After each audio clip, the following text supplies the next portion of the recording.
1 Corinthiens, chapitre 5. On entend dire généralement qu'il y a parmi vous de l'impudicité, et une impudicité telle qu'elle ne se rencontre pas même chez les païens. C'est au point que l'un de vous a la femme de son père, et vous êtes enflé d'orgueil, et vous n'avez pas été plutôt dans l'affliction, afin que celui qui a commis cet acte fût ôté du milieu de vous. Seigneur, garde-nous de regarder avec moquerie ou avec mépris, Seigneur, ce qui a été fait, car nul de nous n'est à l'abri, Seigneur. Donne-nous donc, Seigneur, de veiller sur toutes nos voies, Seigneur.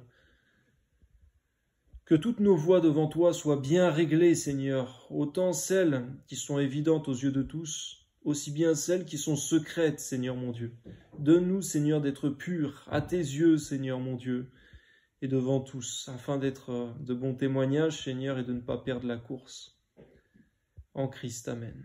Pour moi, absent de corps, mais présent d'esprit, j'ai déjà jugé, comme si j'étais présent, celui qui a commis un tel acte. Au nom du Seigneur Jésus-Christ, et vous et mon esprit étant assemblés avec la puissance de notre Seigneur Jésus-Christ, qu'un tel homme soit livré à Satan pour la destruction de la chair, afin que l'esprit soit sauvé au jour du Seigneur Jésus.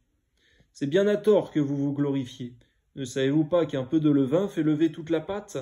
Faites disparaître le vieux levain, afin que vous soyez une pâte nouvelle, puisque vous êtes sans levain, car Christ, notre Pâque, a été immolé. Célébrons donc la fête non avec du vieux levain, non avec un levain de malice et de méchanceté, mais avec les pains sans levain de la pureté et de la vérité. Amen.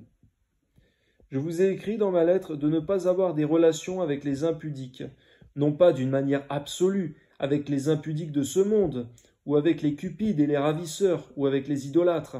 Autrement, il vous faudrait sortir du monde.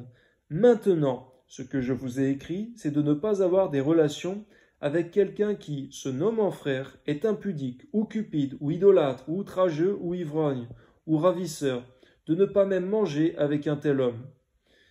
De nous de pouvoir discerner, Seigneur mon Dieu, les païens, Seigneur mon Dieu, et les frères, Seigneur mon Dieu, dans ces choses. Amen. Car j'en ai fait à juger ceux du dehors. N'est-ce pas ceux du dedans que vous avez à juger? Pour ceux du dehors, Dieu les juge. Ôtez le méchant du milieu de vous. Nous qui sommes en Christ, Seigneur, tu nous montres que le jugement est bien plus important, Seigneur, et sévère, peut-on dire, que pour ceux qui vivent dans le monde et qui ne te connaissent pas, Seigneur mon Dieu. On voit, Seigneur mon Dieu, dans toute ta parole, que ceux qui ne sont pas dans la foi en Christ, Seigneur mon Dieu, ils ont été livrés à tous ces péchés, Seigneur mon Dieu, pour ne pas t'avoir connu. Mais pour nous qui sommes en Christ, Seigneur mon Dieu, garde nos frères et sœurs dans le monde entier de toutes ces choses. Amen.